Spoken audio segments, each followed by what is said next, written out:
Conjunction वह शब्द है जो शब्दों या वाक्यों को एक साथ जोड़ने का काम करता है। समझ में आया? कोई सेंटेंस रहेगा, उस सेंटेंस में दो गो वर्ड को जोड़ने का काम करेगा या तो फिर दो गो सेंटेंस को जोड़ने का काम करेगा। इंग्लिश में इसी बात को कैसे बोलेंगे? A conjunction is a word that joins words और सेंटेंसेस टुगेदर। माने वर्ड्स को यानी शब्दों को और सेंटेंसों को माने वाक्यों को एक साथ जोड़ने का जो काम करता है उसी शब्द को क्या कहते हैं? कंजक्शन। कोई दिक्कत? यहाँ पर बहुत सारा एग्जाम्पल लिया गया है। जैसे में यहाँ देख लो कि ये सभी वर्ड जो है ये सभी को क्या कहेंगे? कंजक्शन। जैसे एंड, बट, और, because, if, unless, until, that, etcetera. ठीक है, इसके अलावा और भी कुछ एक दो चार छूट रहा होगा तो अलग बात है। एग्जाम्पल यहाँ इतना ले लिया गया है कि ये सभी वर्ड को क्या कहते हैं? कंजक्शन। कोई दिक्कत नहीं ना? ध्यान देना, एग्जाम्पल यहाँ बहुत सारा लिया गया है, इतना में तुम लोग को समझ में आ जाएगा कि कंजक्शन कहते हैं किसको और काम क्या करता है। यहाँ तक डेफिनेशन से समझ में आ गया होगा कि कंजक्शन का काम क्या है? वर्ड को जोड़ना या फिर सेंटेंस को जोड़ना। कोई दिक्कत नहीं यहाँ तक? चलो अब यहाँ एग्जाम्पल देखो। Mohan and Sohan are friends. Mohan और सोहन दोस्त हैं। इसमें कंजक्शन कौन है? एंड। समझ में है ना? इसको क्या पढ़ना है? एंड। नहीं तो बहुत कोई एंड भी पढ़ता है ना कि मोहन एंड सोहन, इसको एंड नहीं पढ़ना है, एंड इसको पढ़ते हैं END। समझ में है कि नहीं? इसको एंड पढ़ते हैं, इसको पढ़ना है and. Mohan and Sohan are friends. Mohan और सोहन मित्र हैं, चाहे दोस्त हैं, जो भी कह लो, है ना? चलो नेक्स्ट देखो। मोहन और सोहन कैन डू इट। मतलब मोहन या सोहन इसे कर सकते हैं। मतलब कोई काम होगा या तो उससे मोहन भी कर सकता है या सोहन भी कर सकता है। मतलब दोनों से होने लायक है। बात समझ में है ना? तो इसीलिए एग्जाम्पल लिया गया है कि मोहन और सोहन कैन डू इट। मतलब या तो मोहन इसे कर सकता है या तो सोहन। नेक्स्ट पर ध्यान दो। Ramu is poor but honest. यहाँ पर कंजक्शन कौन है ये बताओ? बट। ये पुअर और ऑनेस्ट को जोड़ने का काम कर रहा है, यही कंजक्शन है। Ramu is poor but honest. Ramu गरीब है लेकिन ईमानदार है। समझ में है कि नहीं? रामू गरीब है लेकिन ईमानदार है। और ऐसे भी ईमानदार गरीब लोग ही होते हैं। ये केवल बात कहने के लिए नहीं है, रियलिटी में भी यही बात होता है। समझा ना? जितना गरीब आदमी ईमानदार होगा उतना अमीर आदमी ईमानदार नहीं होता है, याद रखना। चलो आगे ध्यान देना। She said that she would not go. आप बताओ इसमें कंजक्शन कौन है?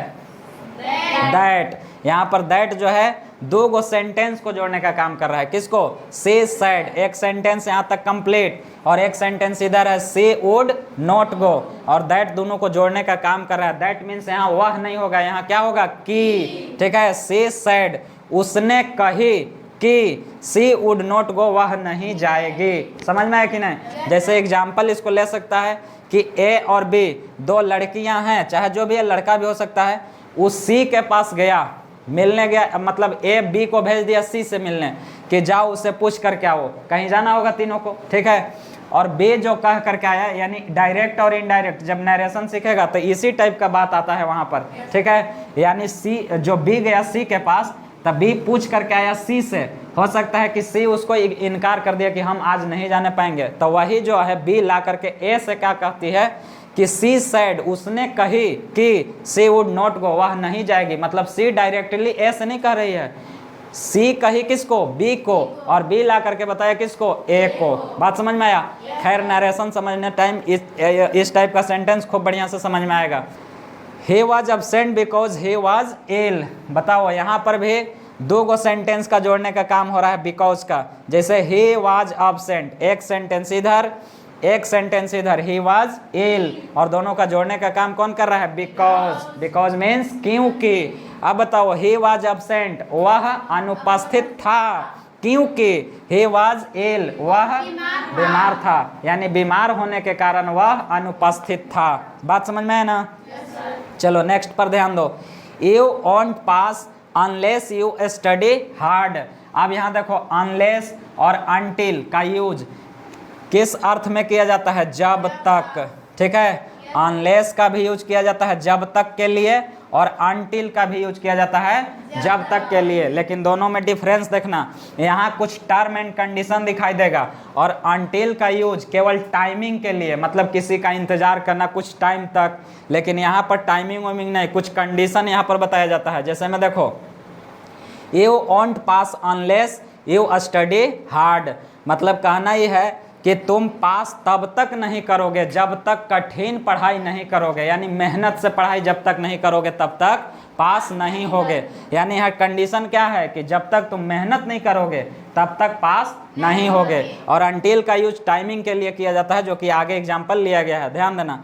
आई won't go to the party unless I invited, मैं पार्टी में तब तक नहीं जाऊंगा जब तक मुझे आमंत्रित नहीं किया जाएगा। समझ में आया कि नहीं? यानी बिना बुलाइले हम पार्टी में नहीं जाएंगे। अब बिना बुलावल मेहमान कैसन होता है? हाँ, बिना बुलावल मेहमान कुत्ता के समान होता है कुल मिला करके, इसलिए जाने की जरूरत नहीं है। तो केवल ऐसा नहीं समझना, ये रियलिटी में भी, जीवन में भी काम करेगा। I won't go to the party unless I invited, कि जब तक मुझे बुलाया नहीं जाएगा, आमंत्रित नहीं किया जाएगा, तब तक मैं नहीं जाऊंगा। बात समझ में आए ना? हो सकता है अब अगला भूल चूक से नहीं बुला रहा है कि जानबूझ करके नहीं बुला रहा है, हमको क्या पता। समझ में आए कि नहीं? इसलिए नहीं जाने में ही अच्छा रहेगा। कोई दिक्कत? चलो अब आगे ध्यान देना। We will wait here until the rain stops, कि मतलब हम लोग यहाँ बारिश बंद होने तक रुकेंगे। ठीक है, चाहे इसी को ऐसे भी कह सकता है कि वी विल वेट हियर, हम लोग यहाँ तब तक इंतजार करेंगे जब तक वर्षा रुक नहीं जाती। समझ में आया कि नहीं? हम लोग तब तक यहाँ इंतजार करेंगे जब तक वर्षा रुक नहीं जाती। या फिर इसी को ऐसे कह दो कि हम लोग यहाँ वर्षा रुकने तक इंतजार करेंगे। कोई दिक्कत? आगे ध्यान देना। He waited until 5 PM for his friends, मतलब वह अपने दोस्तों के लिए 5 बजे तक इंतजार किया। बात समझ में आया? He waited until 5 PM for his friends, समझ में आया ना? वह अपने दोस्तों के लिए 5 बजे तक इंतजार किया। हो सकता है कहीं बस स्टॉप पर कर रहा है कि कहीं रेलवे स्टेशन पर कर रहा है, जो भी कहीं भी कर रहा है, लेकिन 5 बजे तक किया। तो टाइमिंग जब अगर बताया जाए जब तक के सेंस में, तब लगाना चाहिए अनटिल। और जब कंडीशन अगर बताना हो इस टाइप का एग्जाम्पल जैसा यहाँ लिया गया है, ठीक है, तो इस टाइप के एग्जाम्पल के लिए हमको लगाना चाहिए क्या चीज़? अनलेस। तो अनलेस का यूज कहाँ, अनटिल का यूज कहाँ, ये सब भी समझते हुए मेन इसमें तुम लोग को समझना था कि कंजक्शन कहते किसको हैं। कोई दिक्कत? तो कंजक्शन का काम क्या है? किसी दो वर्ड को जोड़ना या किसी दो सेंटेंस को जोड़ना। जब वैसा वर्ड किसी काम को करता है, यानी वर्ड को जोड़ने का काम करता है या फिर सेंटेंस को जोड़ने का काम करता है, उसी को कहा जाता है कंजक्शन। कोई दिक्कत?